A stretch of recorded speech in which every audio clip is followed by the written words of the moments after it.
പുനർജനി പോലുള്ള നിരവധി കേന്ദ്രങ്ങൾ കേരളത്തിൽ വേണ്ടിവരുമെന്നാണ് കണക്കുകൾ നൽകുന്ന സൂചനകൾ. ഇത്തരം മാറ്റങ്ങൾ ഉണ്ടാകുന്ന കേരളത്തെക്കുറിച്ചറിയാതെ പഴയ കാട്ടാനകൾ പഴയ പാതകളിൽ സഞ്ചരിക്കുന്നു, അപകടത്തിൽപ്പെടുന്നു. കാട്ടാനകൾക്ക് തീവണ്ടിയുടെ ശബ്ദം ഇഷ്ടമല്ല. എന്നാലും ട്രെയിനുകൾ ഓടുന്ന പാളങ്ങൾക്കിടയിലൂടെ സഞ്ചരിക്കാൻ അവർ നിർബന്ധിതരാകുന്നു. വാളയാർ വനമേഖലയിൽപ്പെട്ട കോയമ്പത്തൂർ പ്രദേശത്തെ മധുക്കര വരെയുള്ള റെയിൽ പാളങ്ങൾ പണ്ട് കാട്ടാനകൾ തടസ്സം കൂടാതെ സഞ്ചരിച്ച വഴികളായിരുന്നു. പഴയ വിശ്വാസ വഴികളിൽ ചെല്ലുന്ന കാട്ടാനക്കൂട്ടങ്ങൾ ഇന്ന് ട്രെയിൻ ചക്രങ്ങൾക്കിടയിൽപ്പെടുന്നു. ഇത്തവണ ഒരു പാവം ഗർഭിണിയുടെ മൃതപ്രസവമായിരുന്നു ട്രാക്കിൽ നടന്നത്. 2 மாசமாவே ரயில் வந்துட்டு இருக்குது. கிராஸ் பண்ணி ஊருக்குள்ள விவசாய பூமியிலலாம் வந்து இது பண்ணிட்டு இருக்குது. அப்புறம் ஃபாரஸ்ட்காரர் முடுக்குவாங்க, போயிடும் திரும்பி வரும், இப்படியே பண்ணிட்டு இருந்துக்குது. இப்போ நேற்று நைட் அதே மாதிரி கிராஸ் பண்ணி வந்திருக்க மாட்டிருக்கு.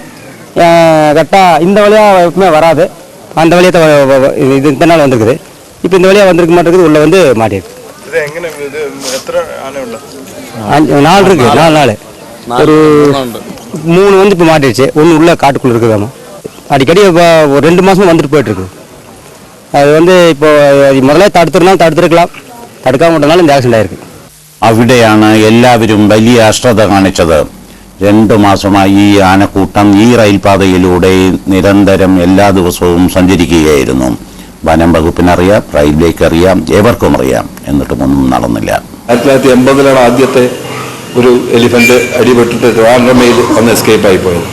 അതിനുശേഷം കഴിഞ്ഞ 2 കൊല്ലത്തിനുള്ളിൽ വീണ്ടും 2-3 പ്രാവശ്യം കഞ്ചിക്കോടും വാളയാറിന്റെയും ഇടയിൽ 2-3 പ്രാവശ്യം ഇത് അടിപെട്ടു.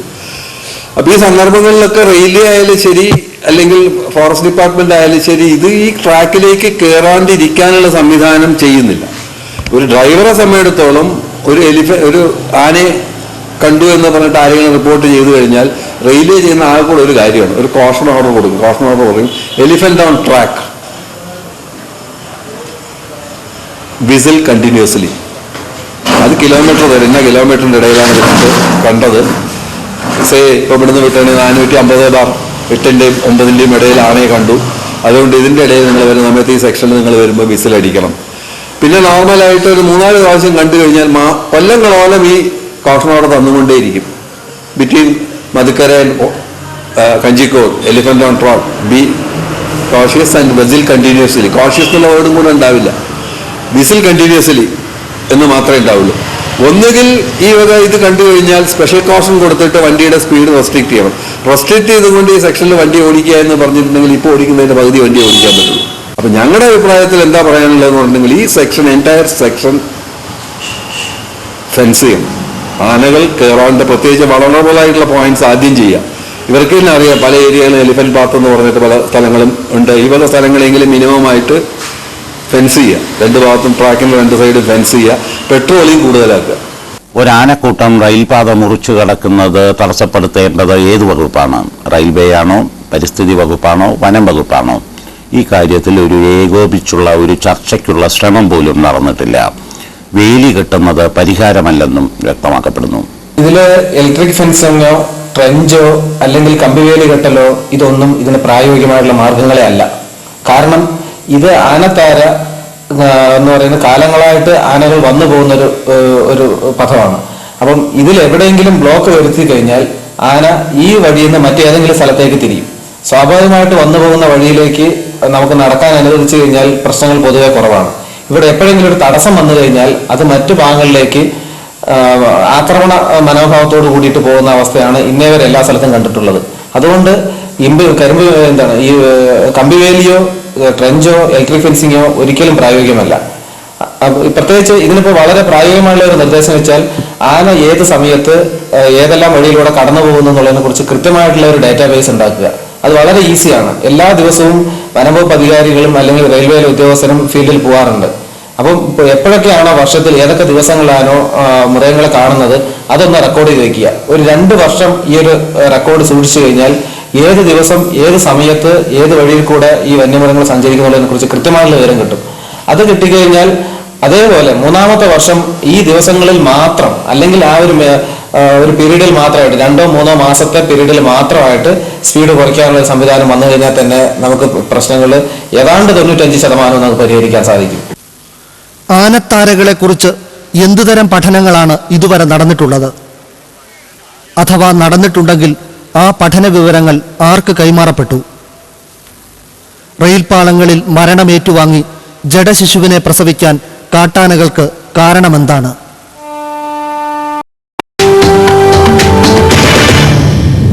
പുനർജനി പോലുള്ള നിരവധി കേന്ദ്രങ്ങൾ കേരളത്തിൽ വേണ്ടിവരുമെന്നാണ് കണക്കുകൾ നൽകുന്ന സൂചനകൾ.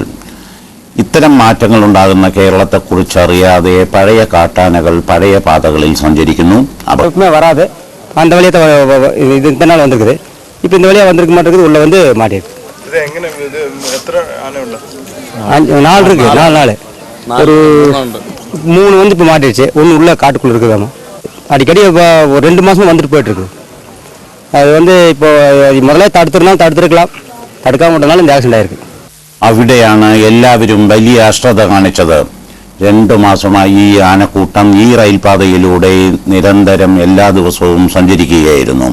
വനം വകുപ്പിനറിയാം, റെയിൽവേക്ക് അറിയാം, ഏവർക്കും അറിയാം. എന്നിട്ടും ഒന്നും നടന്നില്ല. 1980 ആദ്യത്തെ ഒരു എലിഫന്റ് അടിപെട്ടിട്ട് ട്രിവാൻഡ്രമയിൽ ഒന്ന് എസ്കേപ്പ് ആയി പോയത്. അതിനുശേഷം കഴിഞ്ഞ 2 കൊല്ലത്തിനുള്ളിൽ വീണ്ടും 2-3 പ്രാവശ്യം കഞ്ചിക്കോടും വാളയാറിന്റെയും ഇടയിൽ 2-3 പ്രാവശ്യം ഇത് അടിപെട്ടു. അപ്പൊ ഈ സന്ദർഭങ്ങളിലൊക്കെ റെയിൽവേ ആയാലും ശരി, അല്ലെങ്കിൽ ഫോറസ്റ്റ് ഡിപ്പാർട്ട്മെന്റ് ആയാലും ശരി, ഇത് ഈ ട്രാക്കിലേക്ക് കയറാണ്ടിരിക്കാനുള്ള സംവിധാനം ചെയ്യുന്നില്ല. ഒരു ഡ്രൈവറെ സമയത്തോളം ഒരു ആനയെ കണ്ടു എന്ന് പറഞ്ഞിട്ട് ആരെങ്കിലും റിപ്പോർട്ട് ചെയ്തു കഴിഞ്ഞാൽ റെയിൽവേ ചെയ്യുന്ന ആൾ കൂടെ ഒരു കാര്യമാണ്, ഒരു കോഷൻ ഓർഡർ കൊടുക്കും. Elephant on track, whistle continuously. അത് ഇന്ന കിലോമീറ്ററിന്റെ ഇടയിലാണ് കണ്ടത്. ഇപ്പോൾ ഇവിടുന്ന് വിട്ടാണ് 450 ബാർ 8ന്റെയും 9ന്റെയും ഇടയിൽ ആനയെ കണ്ടു. അതുകൊണ്ട് ഇതിന്റെ ഇടയിൽ നിങ്ങൾ വരുന്ന സമയത്ത് ഈ സെക്ഷനിൽ നിങ്ങൾ വരുമ്പോൾ വിസിൽ അടിക്കണം. പിന്നെ നോർമലായിട്ട് ഒരു 3-4 പ്രാവശ്യം കണ്ടു കഴിഞ്ഞാൽ കൊല്ലങ്ങളോളം ഈ കോഷൻ ഓർഡർ തന്നുകൊണ്ടേയിരിക്കും. Between Madukkarai Kanjikode, elephant on track, be cautious and whistle continuously. Cautious എന്നുള്ള വേർഡും കൂടെ ഉണ്ടാവില്ല, വിസിൽ കണ്ടിന്യൂസ്ലി എന്ന് മാത്രമേ ഉണ്ടാവുള്ളൂ. ഒന്നുകിൽ ഈ വക ഇത് കണ്ടു കഴിഞ്ഞാൽ സ്പെഷ്യൽ കോഷൻ കൊടുത്തിട്ട് വണ്ടിയുടെ സ്പീഡ് റെസ്ട്രിക്ട് ചെയ്യണം. റെസ്ട്രിക്ട് ചെയ്തുകൊണ്ട് ഈ സെക്ഷനിൽ വണ്ടി ഓടിക്കുക എന്ന് പറഞ്ഞിട്ടുണ്ടെങ്കിൽ ഇപ്പോൾ ഓടിക്കുന്നതിന്റെ പകുതി വണ്ടി ഓടിക്കാൻ പറ്റുള്ളൂ. അപ്പൊ ഞങ്ങളുടെ അഭിപ്രായത്തിൽ എന്താ പറയാനുള്ളതെന്ന് പറഞ്ഞിട്ടുണ്ടെങ്കിൽ ഈ എൻറ്റയർ സെക്ഷൻ ഫെൻസ് ചെയ്യണം. ആനകൾ കയറാൻ്റെ പ്രത്യേകിച്ച് വളണബിൾ ആയിട്ടുള്ള പോയിന്റ്സ് ആദ്യം ചെയ്യുക. ഇവർക്ക് തന്നെ അറിയാം പല ഏരിയകളും എലിഫന്റ് പാത്ത് എന്ന് പറഞ്ഞിട്ട് പല സ്ഥലങ്ങളും ഉണ്ട്. ഈ പല സ്ഥലങ്ങളെങ്കിലും മിനിമം ആയിട്ട് ഫെൻസ് ചെയ്യുക. 2 ഭാഗത്തും ട്രാക്കിൻ്റെ 2 സൈഡും ഫെൻസ് ചെയ്യുക. പെട്രോളിയം കൂടുതലാക്കുക. ഒരാനക്കൂട്ടം റെയിൽപാത മുറിച്ചു കടക്കുന്നത് തടസ്സപ്പെടുത്തേണ്ടത് ഏത് വകുപ്പാണ്? റെയിൽവേ ആണോ, പരിസ്ഥിതി വകുപ്പാണോ, വനം വകുപ്പാണോ?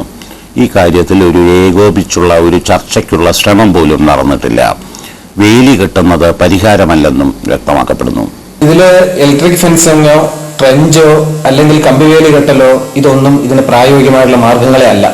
കാരണം ഇത് ആനത്താര എന്ന് പറയുന്ന കാലങ്ങളായിട്ട് ആനകൾ വന്നു പോകുന്ന ഒരു പഥമാണ്. അപ്പം ഇതിൽ എവിടെയെങ്കിലും ബ്ലോക്ക് വരുത്തി കഴിഞ്ഞാൽ ആന ഈ വഴിയിൽ നിന്ന് മറ്റേതെങ്കിലും സ്ഥലത്തേക്ക് തിരിയും. സ്വാഭാവികമായിട്ട് വന്നു പോകുന്ന വഴിയിലേക്ക് നമുക്ക് നടക്കാൻ അനുവദിച്ചു കഴിഞ്ഞാൽ പ്രശ്നങ്ങൾ പൊതുവെ കുറവാണ്. ഇവിടെ എപ്പോഴെങ്കിലും ഒരു തടസ്സം വന്നു കഴിഞ്ഞാൽ അത് മറ്റു ഭാഗങ്ങളിലേക്ക് ആക്രമണ മനോഭാവത്തോട് കൂടിയിട്ട് പോകുന്ന അവസ്ഥയാണ് ഇന്നേ വരെ എല്ലാ സ്ഥലത്തും കണ്ടിട്ടുള്ളത്. അതുകൊണ്ട് ഈ കമ്പിവേലിയോ ട്രെഞ്ചോ ഇലക്ട്രിക് ഫെൻസിങ്ങോ ഒരിക്കലും പ്രായോഗികമല്ല. പ്രത്യേകിച്ച് ഇതിനിപ്പോൾ വളരെ പ്രായോഗികമായുള്ള ഒരു നിർദ്ദേശം വെച്ചാൽ ആന ഏത് സമയത്ത് ഏതെല്ലാം വഴിയിലൂടെ കടന്നു പോകുന്നു എന്നുള്ളതിനെ കുറിച്ച് കൃത്യമായിട്ടുള്ള ഒരു ഡാറ്റാബേസ് ഉണ്ടാക്കുക. അത് വളരെ ഈസിയാണ്. എല്ലാ ദിവസവും വനംവകുപ്പ് അധികാരികളും അല്ലെങ്കിൽ റെയിൽവേയിലെ ഉദ്യോഗസ്ഥരും ഫീൽഡിൽ പോകാറുണ്ട്. അപ്പം എപ്പോഴൊക്കെയാണോ വർഷത്തിൽ ഏതൊക്കെ ദിവസങ്ങളിലാണോ മൃഗങ്ങളെ കാണുന്നത് അതൊന്ന് റെക്കോർഡ് ചെയ്ത് വെക്കുക. ഒരു 2 വർഷം ഈ ഒരു റെക്കോർഡ് സൂക്ഷിച്ചു കഴിഞ്ഞാൽ ഏത് ദിവസം ഏത് സമയത്ത് ഏത് വഴിയിൽ കൂടെ ഈ വന്യമൃഗങ്ങൾ സഞ്ചരിക്കുന്നതിനെ കുറിച്ച് കൃത്യമായിട്ടുള്ള വിവരം കിട്ടും. അത് കിട്ടിക്കഴിഞ്ഞാൽ അതേപോലെ 3ാമത്തെ വർഷം ഈ ദിവസങ്ങളിൽ മാത്രം അല്ലെങ്കിൽ ആ ഒരു പീരീഡിൽ മാത്രമായിട്ട് 2-3 മാസത്തെ പീരീഡിൽ മാത്രമായിട്ട് സ്പീഡ് കുറയ്ക്കാനുള്ള സംവിധാനം വന്നു കഴിഞ്ഞാൽ തന്നെ നമുക്ക് പ്രശ്നങ്ങൾ ഏതാണ്ട് 95% നമുക്ക് പരിഹരിക്കാൻ സാധിക്കും. ആനത്താരകളെക്കുറിച്ച് എന്തുതരം പഠനങ്ങൾ